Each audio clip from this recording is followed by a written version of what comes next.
We are live. Attention, Earthlings. Welcome to Connected Learning TV.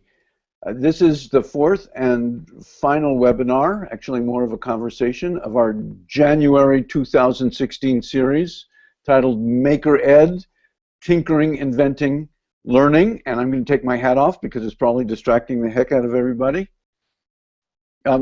The series was organized by me. I'm Howard Rheingold. You can find out all about me at rheingold.com, R-H-E-I-N-G-O-L-D. Over the course of the series, we've focused on maker educators in schools, libraries, and after-school programs who are awakening and feeding interest in discovery, invention, and hands-on learning through new tools and practices. If you're watching this, please take a moment to share it with your networks. Today, we're talking with Steve Davee, Hannah Holby, who is going to show up, we hope, Peter Wardrip, and Cory about making learning across different institutional settings. Before we dive into our conversation, let's go over a couple of quick details. To those watching live right now, we welcome your comments and questions either through the Twitter hashtag connectedlearning or the Q&A feature that you should see within the video player. We'll do our best to address your questions here in the Google Hangout.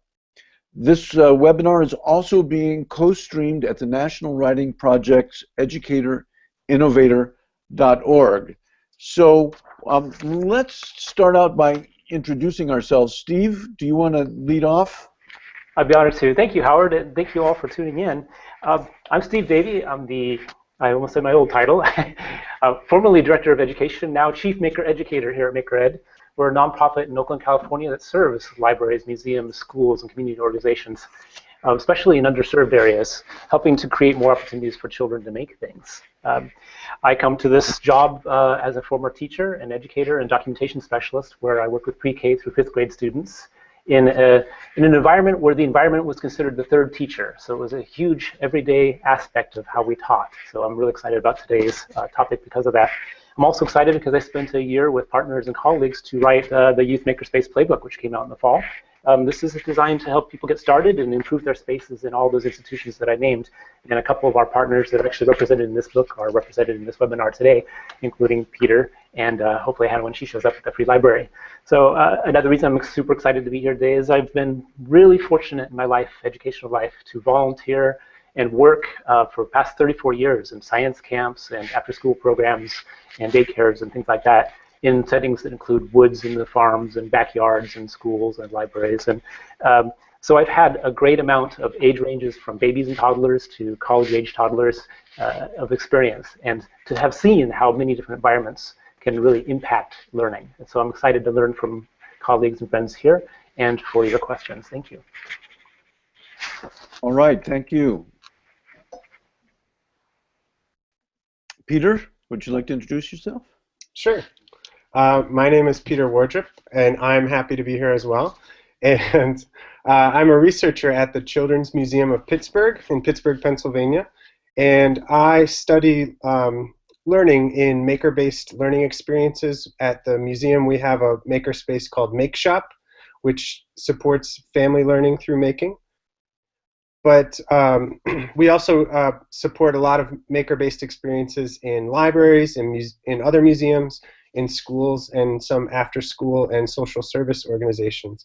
And so I work to study the impact of those programs, as well as different ways of supporting facilitators and educators for those experiences. Thank you, Peter. Cory, would you like to introduce yourself? I'm not David Bowie. I'm Cory Wittig. I am the digital learning librarian at Carnegie Library of Pittsburgh. I've been in this position for about the last 5 years, and the main focus of it has been to design a learning lab. We got funding from the Institute of Museum and Library Services to create one of the UMedia-inspired learning labs. So it's a program for teenagers specifically at this point, but we're spreading to making with kids and adults as well. I've been at CLP for my whole professional career, coming up on 10 years later this year, but been getting more and more involved in maker stuff around Pittsburgh with Peter, working with Peter a bit. We've got a great network city of maker educators from formal and informal backgrounds. Also really involved and promote, I want to spread the word about the UMedia Learning Labs network of museums and libraries that the National Writing Project supports. So thanks for having me. Great. You know, if you have URLs for anything that you want people to know about, put them in the chat and they'll end up on the web page. Great, so, thanks. for example, the Youth Makerspace Playbook, I'd like to know how to get that. So, if you got a link to get it directly, put it in the chat. So, okay, you know, we can go anywhere we want, and I'm thinking about the people who are trying to make makerspaces over a lot of different kinds of institutions, learning from your experience. So, why don't we start out with what kind of changes have you made in your space that have made it an effective learning environment, and have you experienced resistance from institutions while trying to implement these changes? And if so, what did you do about it? I'm happy to start with that one. The library, I mean, the thing that I think one of the biggest challenges we have is just getting the word out that libraries offer making experiences now, and that's becoming more and more of a thing, and just established and part of the philosophy, I think, that people are really comfortable with. So, you know, that's changing from a pretty traditional kind of environment with just books, which, you know, to a space where guitars are being played, where things like that are happening. So, in our bigger libraries, it's you know, something like the UMedia at Harold Washington, where you have either its own separate room or just a big space on an open floor plan library with all of the maker gadgets and a space sort of designed around the hanging out, messing around, and geeking out idea. What we're working on now is what that looks like in really small libraries. So if this is truly something that we're doing going forward in libraries, you know, it's got to exist in some form at each space. So that right now looks like a mixture of, you know, programming kits that get sent around the system, carts where things kind of get wheeled out, maybe a little corner taking over a common space in the library. So, you know, I think one thing that might be interesting to discuss is that looks different depending on the size of the library, of the institution. Size of the facility seems to really impact things for us. We don't want it to just exist in the biggest, most decked out spaces. Okay, good. Let's talk about that. Meanwhile, Hannah has showed up. Welcome. Hi. Would you like to introduce yourself, and then we'll get back to this question, and I'll repeat it for you. Yeah, my name is Hannah. I work for the Philadelphia Free Library. I work at the Kensington branch where I just came from. And I'm a maker mentor, and I also work making curriculum for our program. So we were talking about what kind of changes have you made to your space, particularly if you're in a non-school institution like a library or another space that have been made learning effective, and if so, and have you had any resistance from institutions about implementing those changes, and if so, what have you done about it? And I don't want to let what Cory said drop, which is that what do you do about small spaces? I know that some people put kind of a makerspace in a cart to be able to move it into a smaller space, and of course it's great if you have a dedicated space and you can have everything there set up. So I would open the floor to discussion of those issues.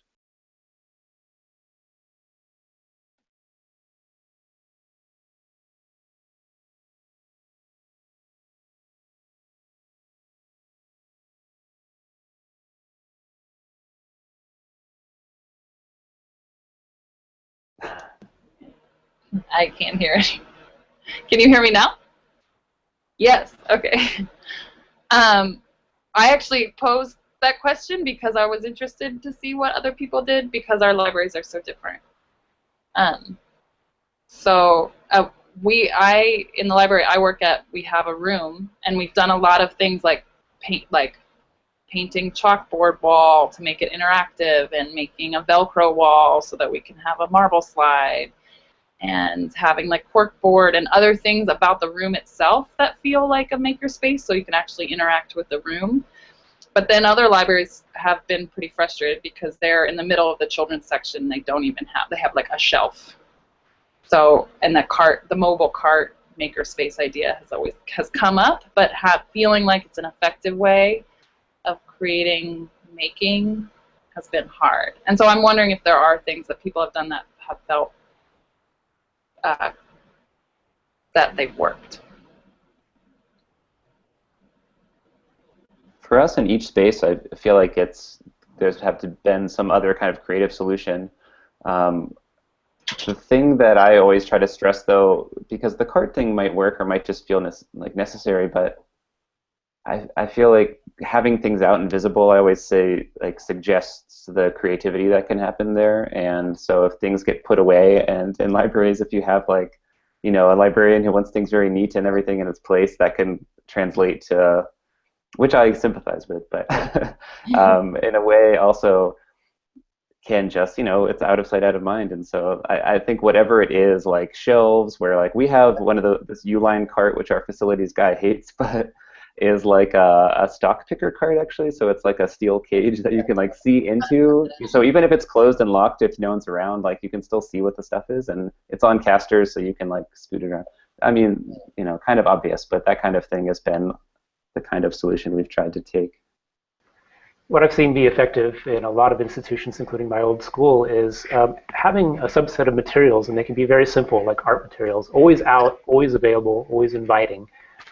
Something as simple as blocks, for example. Why are they taking them out of classrooms? But you can be invited to a special construction area that's always open, or can be integrated throughout days, no matter what institution you're in.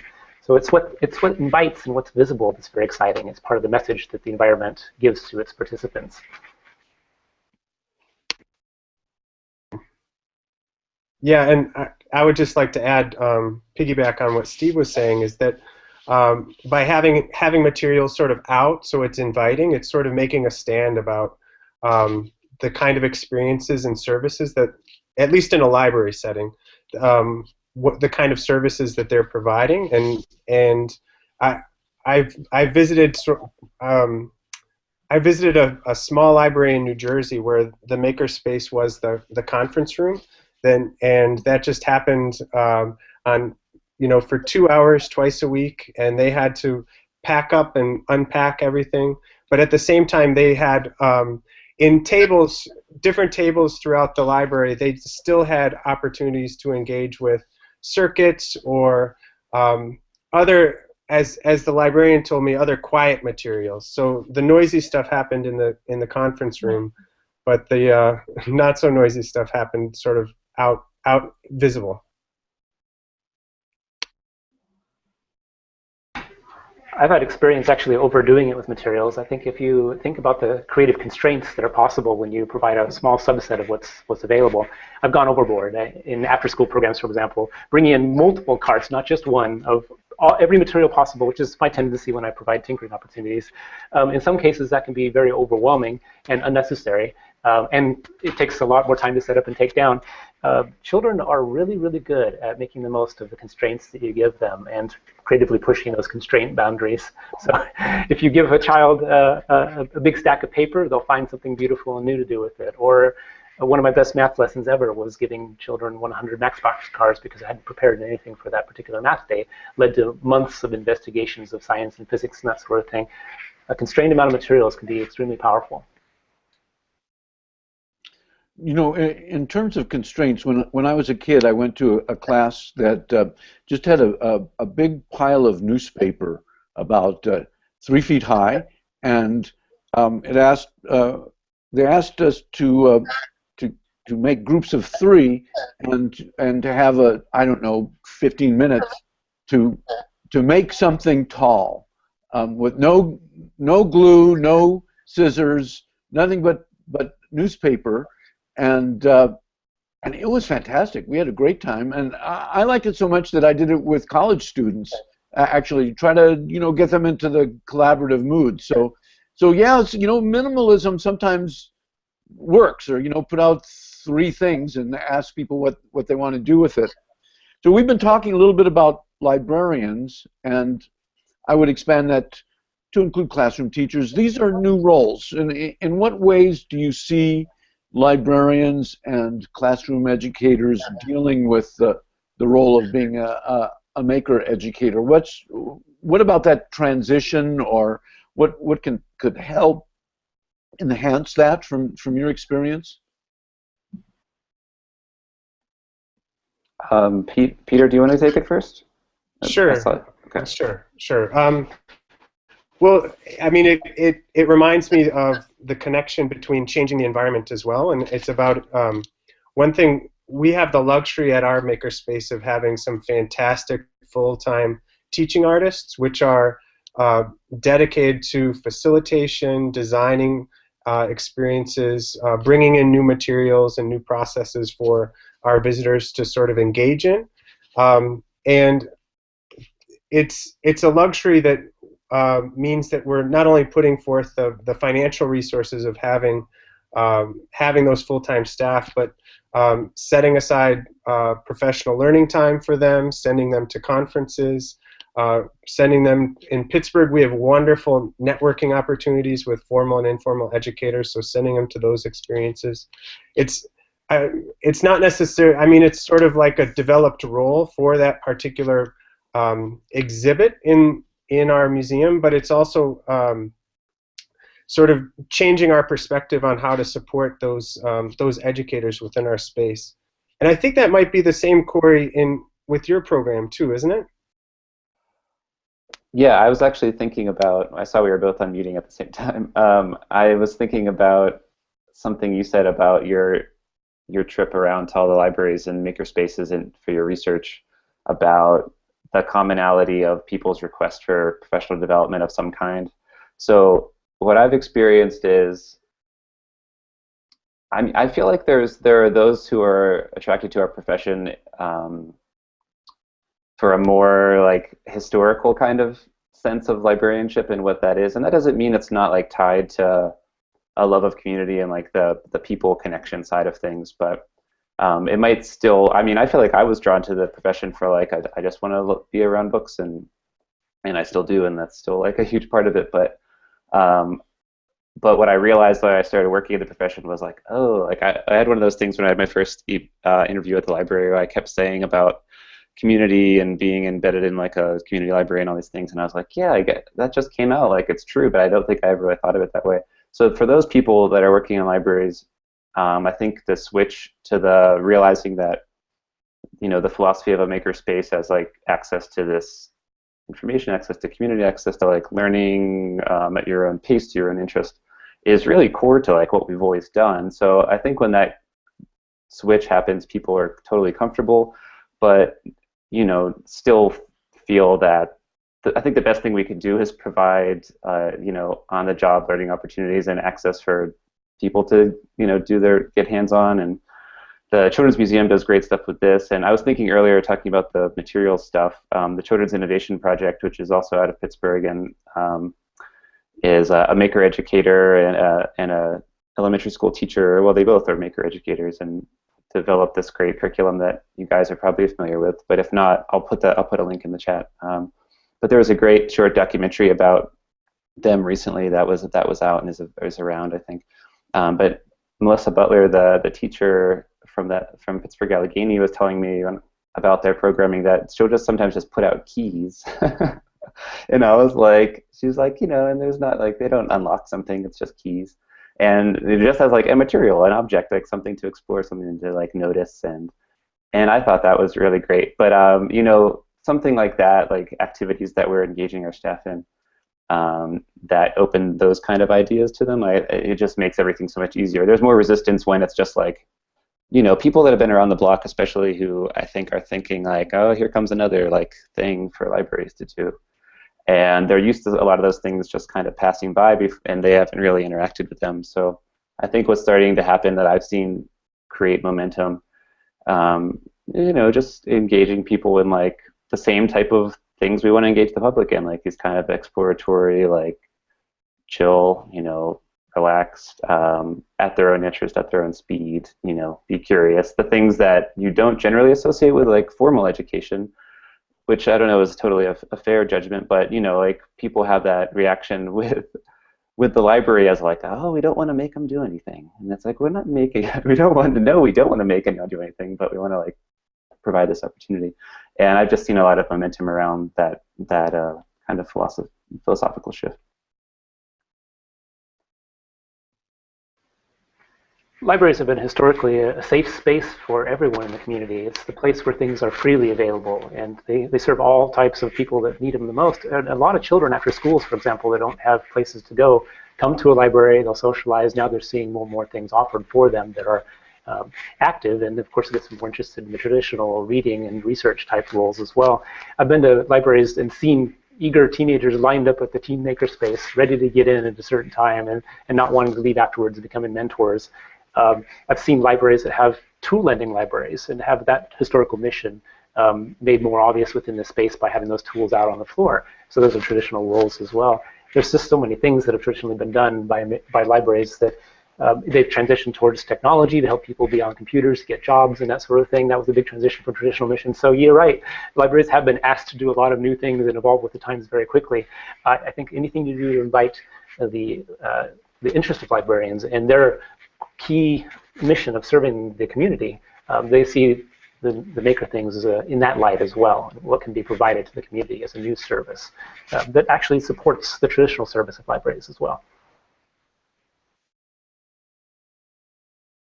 I think it's worth noting that in addition to, or rather than trying to persuade librarians to change their role as maker educators, is opportunity to use the library's community function and its space to partner with others. The experience that I've had in my part of the world is that I participate in a small group of about a dozen people, and we spent a few years making something, and we wanted to show it to the community, and we persuaded the local library, which does have a lot of rooms and a lot of activities, to enable us to do that. We also persuaded them to enable us to do some workshops at that time, and it was fantastically successful in terms of the kids and parents really liking what went on. So it's sort of, they are busy and they've got a very active community and lots of events going, and I don't think that they want to quite yet turn themselves into maker educators, but they're definitely open now to the idea of maybe we'll have a workshop every once in a while, or maybe there will be another kind of maker ed workshop. And definitely one of the things that happened that impressed them was that kind of peer learning, where some of the kids who were the most enthusiastic ended up sort of helping the other ones. I know that this is something you see in every makerspace, and I think it's one of the most exciting parts of that kind of learning. Is quite often there's some student who may know more than certainly the other students, but often more than the teacher, and it gives them an opportunity to exert some leadership. And I don't think that that's something that traditional educators or traditional librarians automatically think of, but when they see it, they get excited by it. Yeah, that reminds me of, so we work with a number of teachers at schools around Western Pennsylvania and West Virginia, and one of the big shifts that we try to encourage is the teachers sort of acting as co-learners within the space, along with the students. Because in some ways that enables us to put the students' interests, the students' curiosities, the agency of the students, sort of make that central to the learning experience. But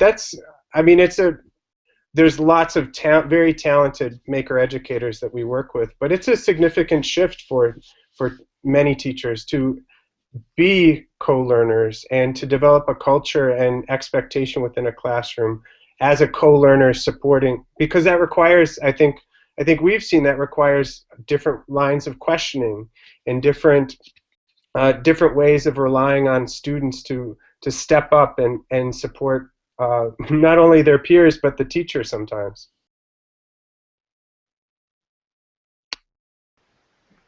I think this artificial line that sometimes is drawn between formal and informal education is kind of breaking down in many ways, and Pittsburgh is a beautiful example of that.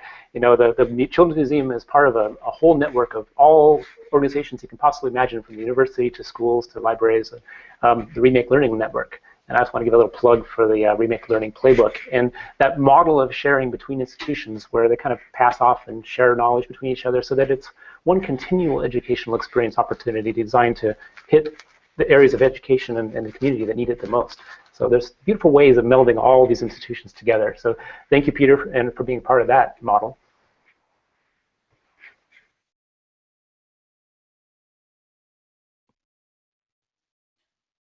So I was just thinking of something that was tied to something there, but I also think might offer another angle on this. Not to take your hosting role, Howard.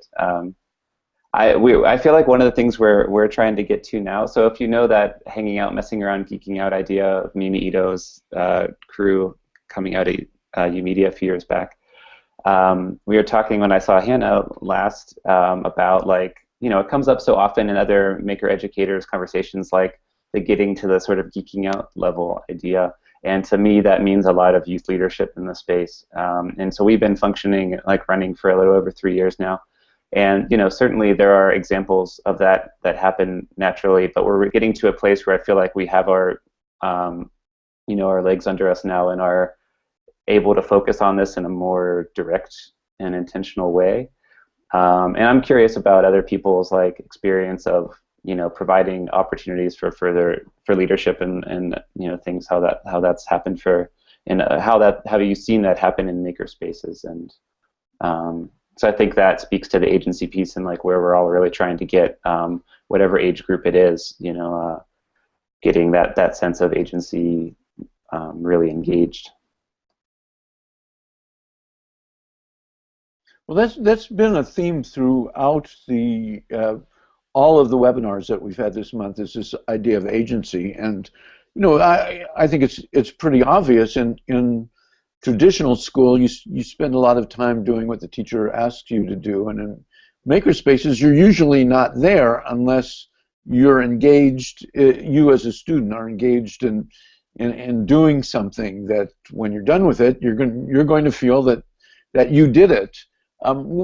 I just would invite anyone to comment on that, how you get to and the rewards of that kind of agency that comes with introducing you know, students of all ages to making things together.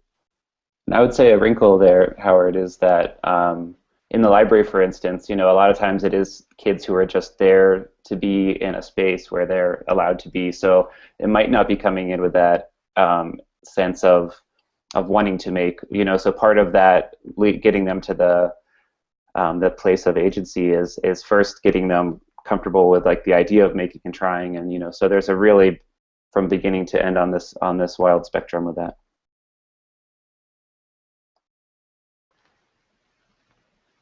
Hannah, were you going to speak? I think one thing that has worked well for us is when seeing other kids being able to use their own ideas. So, I mean, this is something we struggle with too. Cory and I talked about this last time we were together.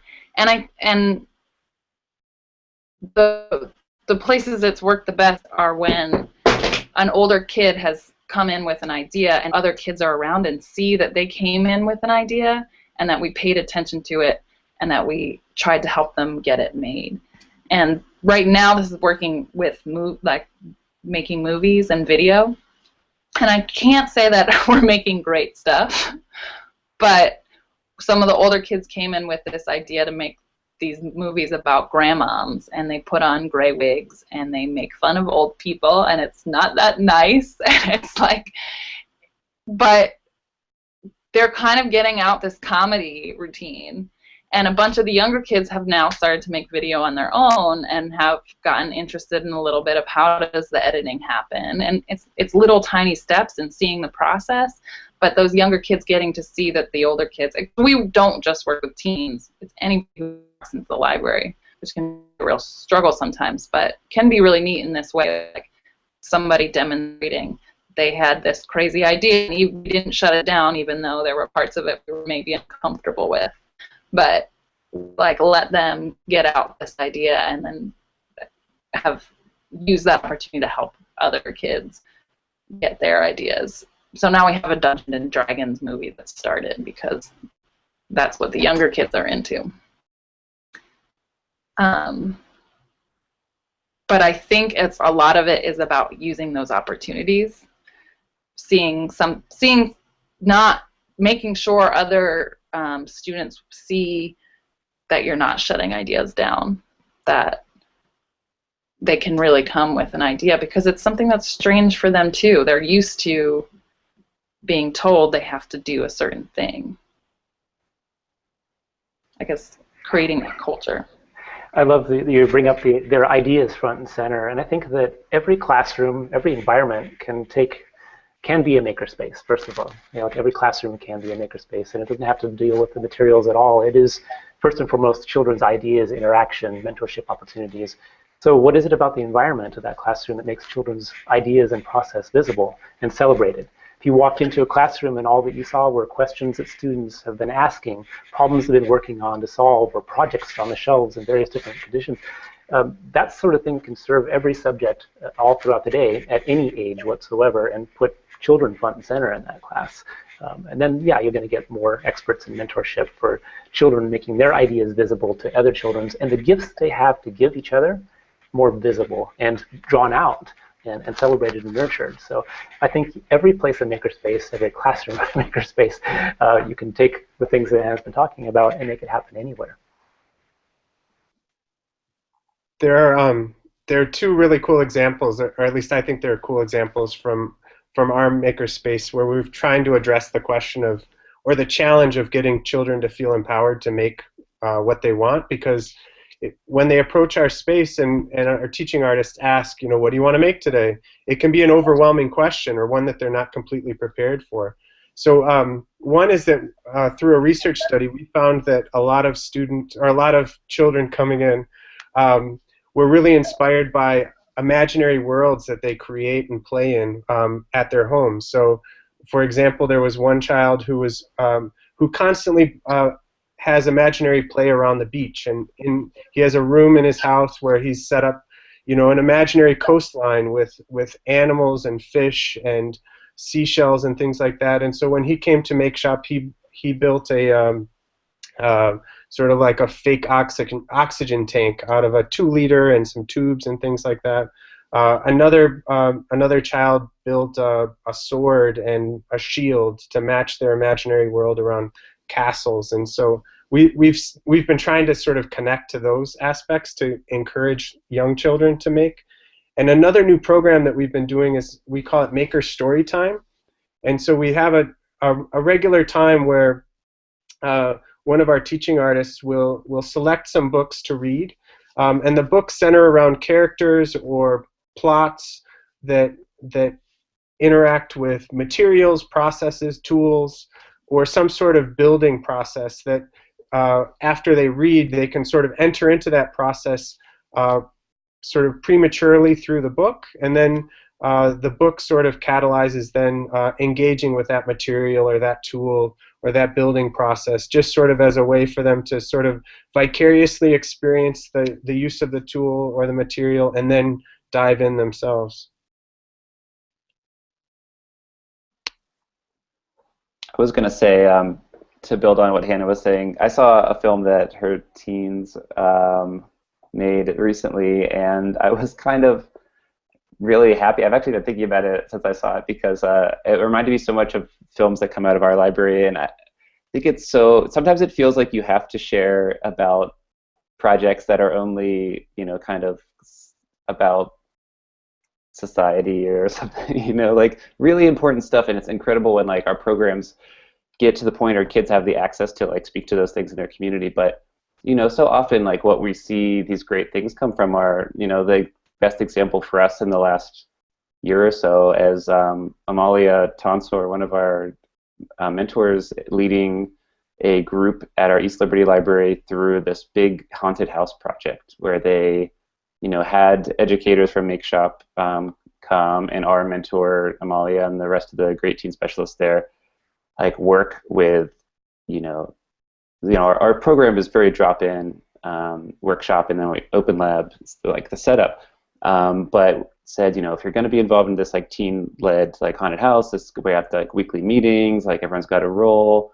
You know, they built out this whole set and like did tryouts and did projections for it and sound effects and like acted in it and led like 300 people came the day of it, marched in a parade for it. You know, but it was like, what was it? It was a mashup of Candyland and Alice in Wonderland called Alice in Candyland. That was like a spooky version of Alice in Wonderland and Candyland. You know, so that's like, it's funny because like that's the story I want to be the lead, but it's such like a quirky story that I think people don't always know how to like, you know, I think about the literature reviews that happen as part of these like studies on Maker, like Agency by Design has like put out their preliminary stuff, and like Peter and Lisa are working on, and you know, the articles are always about the job market and like economy and things like that. You know, and hopefully I think those things naturally are affected if these opportunities are made available over time, with like, you know, mentors working with youth and people of all ages. And you know, but at the same time, like, what are the things that we see and we know all the time is just like, and that speaks to the agency thing. Like, they took it so seriously. They the expectation of following through with that and made like the making experience a lot more potent, I think, and like was, you know, it was the connected learning thing. It like happened through that. But it's funny because they're always like these like quirky films and things like that. And then every once in a while you'll be like, kids just started interviewing people in our Hazelwood neighborhood about like video interviews about race, and like they're getting some really like provocative stuff. Like some library users are coming in and like going on like a racist tirade, but the kids are like, whoa, this is very real. I'm gonna edit this and turn it into a thing, you know. So like that pops up out of nowhere, but it's usually the haunted house, the like thing that is like trying to get something out that's, you know, like be a clown, be a, you know, scare people, like do those things. But it's still, you know, it's like we're teaching kids these things, but it's coming out of kids' brains. Like it's these amazing things where they're just like, that's interesting, that's funny, that's scary, like let's follow that. So just being so used to like where that runs is funny and great to me. I love the emerging theme of imagination and story that's developing here. I mean, I think if you want to invite fantastic forms of making that are meaningful, personal, and awesome, what is it about your environment that promotes play and imagination and makes it visible? Whether it's completely whimsical or something tied to a story, like you said. Within the Children's Museum of Pittsburgh, for example, is a nonprofit Saturday Light Brigade where young children in this radio-making makerspace go out into the community and interview their elders and tell the stories of the community and then produce radio shows about them. It's right next to a theater where, of course, you know, stories emerge all the time. From stories, I mean, have you ever seen play happen where a story hasn't emerged? And have you ever seen a story that with materials around that hasn't involved making something? So I think that anytime you invite imagination and stories, beautiful making follows, and of course, learning. Do any of you have particular prompts that can try that can get that kind of storytelling that leads to making something going?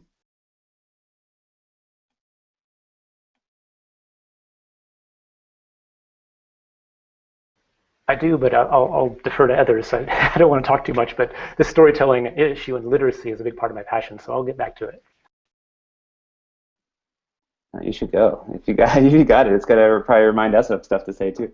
Well, I think that you know, fortunately, I was able to work in a school where storytelling was developed through materials and through revisiting materials and sharing and co-creating stories that ended up being published or acted out. Every single play was one written by the students, and every aspect of that play was created by the students: costumes, lighting, every word. all of that, and even some serious investigations, emerged from observations about how children play and what they're saying, what's important to them. I'll give you an example. In preschool, observation was made that children were acting like wild animals and having these family issues and protection issues, and the teachers got real curious, what does that mean? It led to a year-long deep study of inquiry into wild animal nature that involved many forms of making, but including making masks, gorgeous masks, and going to a zoo, interacting with wild animals as wild animals. All the adults thought, the wild animals will not pay attention to that. All the kids said, yeah, we're going to make friends with the animals. The kids were right. The animals saw those masks as something to interact with, and stunning things happened. All came from observation of play and led to all sorts of talk about science and independence and the nature of animals. So paying attention to play leads to stories, leads to study.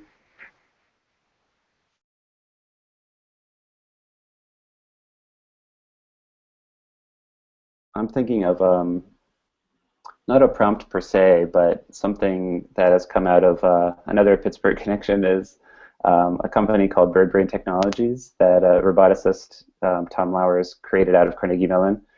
And it's equipment that a lot of people have in youth serving makerspaces.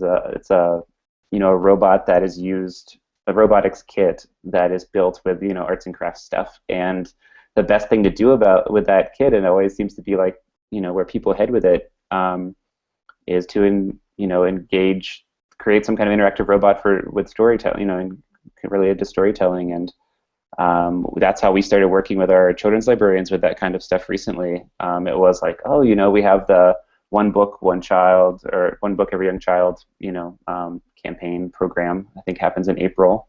And it was like, wouldn't it be great if we could have some older kids work with us to build a robot relating to that book, that all these librarians are going to use this book, and can't we have that be the prompt, be how do you connect this thing, how do you tell a bit of this story with this interactive thing.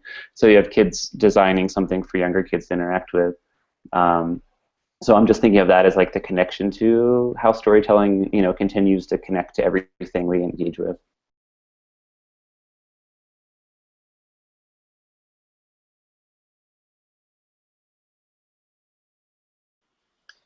In terms of prompts, one thing that's been really helpful in our space is having a costume box, and we add, it's all costumes that we've made, but masks, big paper mache masks that we've made, and then wings and cardboard swords and stuff, and it all falls apart eventually, and we have to throw it away. But all the stuff that the kids have made in the past has been prompts for stories. I mean, that happened today, that the kids got into the costume box, and there was an old like a bucket of dirty water that somebody had been using to wipe the chalkboard, and the props and costumes turned it into like this potion that blah blah blah blah blah, and it did become a story. The story became a little movie, but it is kind of amazing how it doesn't have to be some cool costume or beautiful prompt. It can be a cardboard sword that a kid made the day before, but it can introduce a new story to the next crew of people. It's magic when it comes to materials and prompting stories of any kind is putting eyes on it. You put an eye or eyes on it, whether it's googly eyes or you draw them or you invite that sort of thing, or what looks like something like a face in the environment. Children respond to faces. That's why they love cute animals, and the bigger the eyes for whatever reason, the more exciting it is, the cuter it is. So yeah, magic things happen when you put eyes on just about anything. And you can do it cheaply, so with a Sharpie.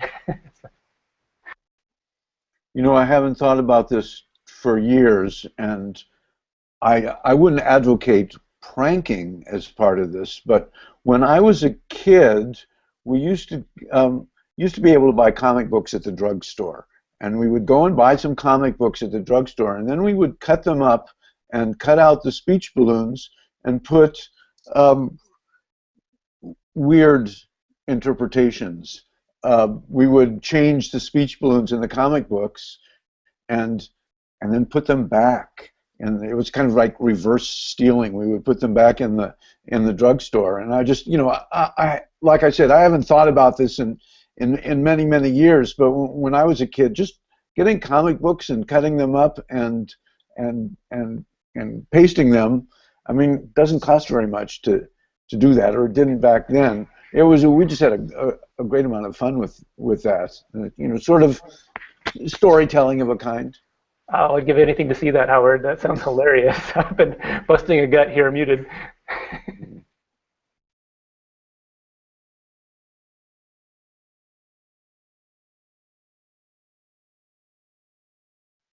So we do have some time here, and I wonder, you know, the conversation's gone to a lot of interesting places. What kinds of advice do you have for people who want to do what you're doing, whether they're are librarians or they're educators or they're parents or kids in the community that want to get this organized? What, you know, how do you go about it?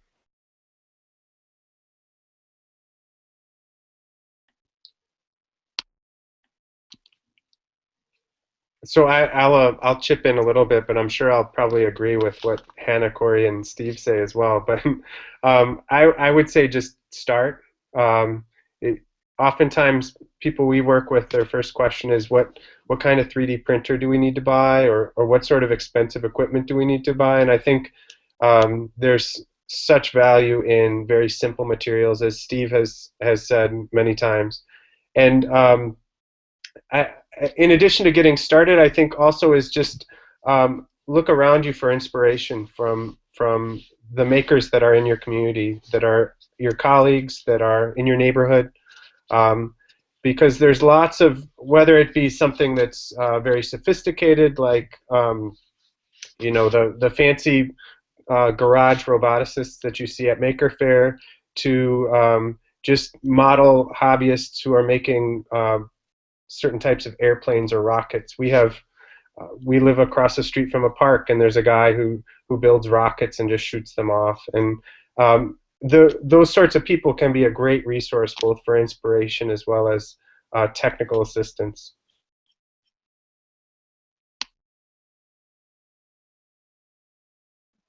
I'd say I think maybe isn't always the first thing I say, but is probably the most universal thing, is to, you know, find the like, it connects to what Peter's saying, find the interest of the people in the community that want to like share a skill and, you know, have that same connection to where they live as the people who are coming into your space. You know, we had a lot of luck with volunteers at the beginning of our programming when we had fewer staff members, and it's really coming together now that people know, I think, you know, what the library is doing with making, and, you know, what our program is.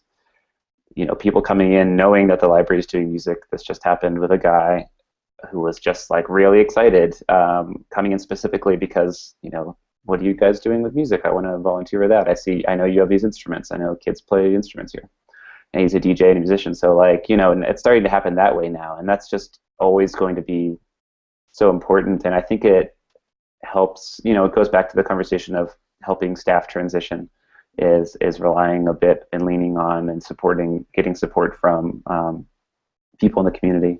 And the other thing that I sort of said earlier, but I think it's always key for me, and we all, I guess, you know, agreed with this, is to have materials out, you know, have the opportunity to make, you know, throw things out there from the print collection, connecting to the equipment stuff, like whatever odds and ends. We have another great place in town called Creative Reuse, and it's just Center for Creative Reuse, and they do great like outreach, like programming as well. But people, it's just like the random stuff that wouldn't even be sold at a thrift store, but it's just like typewriter keys and old trophies. We get trophies from there every year, $1 trophies for our Labsy Award, which is and that's something I'd say too, is like we do an awards ceremony for things that kids are creating out of the program, and, you know, it's a contest that's around the whole city, so people that don't even know we're doing this yet are hopefully finding out that they can get access to this stuff at the library. But we go there and get a $1 trophy and remake them, and, you know, spray paint them, and, you know, glue weird things on, and those end up being, you know, just like having that stuff, like, it's so, you know, it's the cast-offs of the community, but it like ends up being like such fun materials to work with.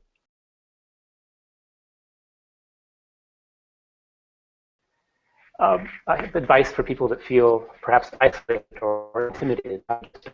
And I think the best possible resource to have in your hands at every time when an educator are the children themselves.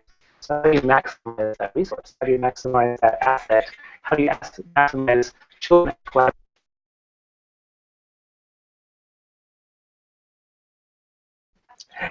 Peter, we're getting some feedback on that. Hannah, maybe you can mute yourself. Everybody else is muted, and Steve, maybe you can start back at the beginning.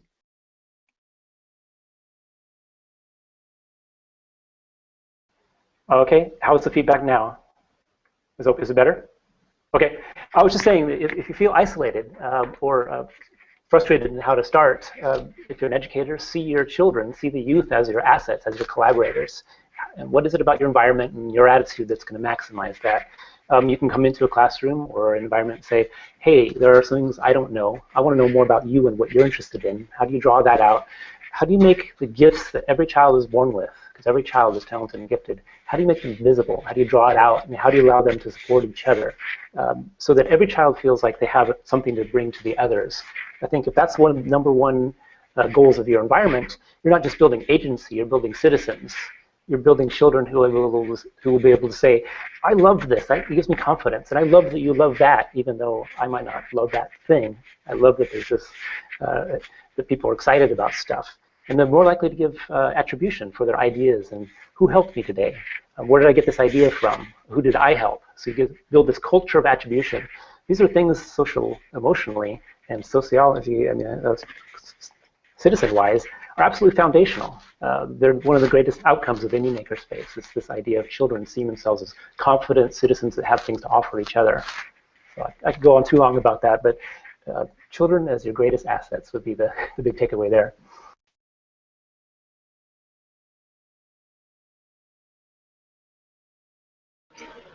I think it's interesting that everything that we've talked about has all been people. I mean, like, people are our greatest resource, whether it's other children or if it's volunteers or staff. And I think that that's often can be hard because you can't just buy a person.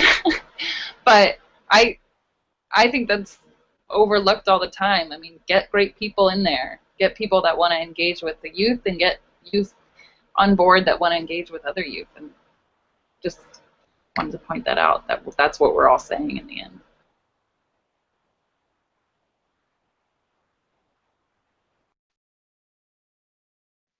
Also, I think it's important. It's been noted, but I would reiterate that you don't have to have a lot of fancy materials to get this kind of enthusiasm going. And last week we talked a lot about cardboard and paper. Both to prototype things and to make things. Yeah, I always say a lot, like sometimes it'll happen where people get a certain idea of what our program is, and then we'll be doing something that was outside of the bounds of that, and they'll say, like, that's not the labs, it's like, well, the way we think of it is, it's the process, it's the project, it's like the way you engage with it and the questions you ask about it. And that's so, you could do things that we think about as making, you could just download something from the Thingiverse and like press print and say, and it's all in the way you approach anything that you want to learn or explore. And, so we just started doing some cooking or doing some cooking in our program, and and it's like, it's the same thing. You could just approach it like anything else, and it's like, if the kids asked about it and they're like, yeah, I haven't done that yet, but it's probably because you haven't asked about it. So, so yeah, just follow that, and that means it can be a lot of the same stuff, the kinds of programming or activities that librarians or informal educators have kind of congregated around in the past. That might just be delivered differently.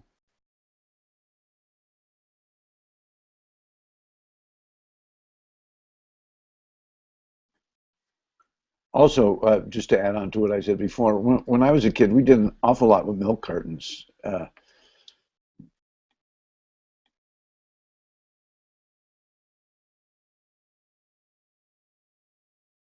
We should just talk for 5 minutes, list all the cheap things we can say like that are fun to play with. Yeah, I think the theme is, what do you already have? How can you use it in new ways? And can you invite that new use of your students? Rather than say, do this, or can you do this of something, say, here are these materials. What is possible with them? What can these materials do? And you will always be surprised by what you've come up with. Well, I'm going to wrap up pretty soon, but I want to give anybody an opportunity to say something out there to others who are interested in doing what you're doing that you haven't had an opportunity to say. I'd like to add one other thing that Steve mentioned, but it's even broader than what Steve mentioned, that for people who are interested in establishing a program or a space, or just trying to integrate some hands-on maker activities in their program, there are great resources on the web that they can access. Steve's site, makered.org, not only do they have the playbook, but they have extensive resources that can point you in the direction of other programs in your area. Cory mentioned U-Media Community of Practice or something like that.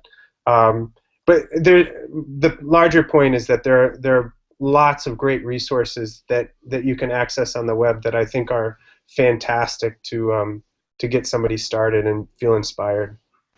Absolutely. Check out the Free Library of Philadelphia's MakerJawn blog, for example. It's packed with awesome stuff for libraries. So the U-Media Network, the community of practice site is community.umedia.org, and that's the site for anyone who's involved or interested in getting involved with, a learning lab, and that totally encompasses what we've been discussing today.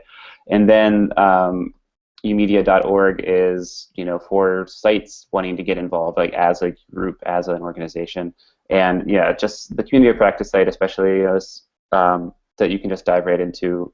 Such good discussions always, and great resources, and no sense in reinventing the wheel when you have the MakerEd materials and all this stuff that we've all been focusing on getting this stuff going for the last few years. So there's a lot of that, and people eager to share what they've learned. Was that community new media one word, or community.newmedia.org? It's community.umedia, so Y-O-U. U-Media, okay. U-Media, like U-Media out of Chicago Public Library, yes. Community.umedia.org. Yes. Okay, thank you. Well, so thanks. Great conversation, and particularly we've come up, I think, with a lot of good suggestions about everything from attitude to materials. I deeply appreciate your time, and I know that this will ripple out to others. So this wraps up the fourth and final get-together of our January series on MakerEd, but feel free to continue the conversation and keep the energy going on Twitter using the hashtag #ConnectedLearning. There will be a full video recording of this available immediately on connectedlearning.tv with other curated content coming within hours, all of the URLs that we've contributed to help people.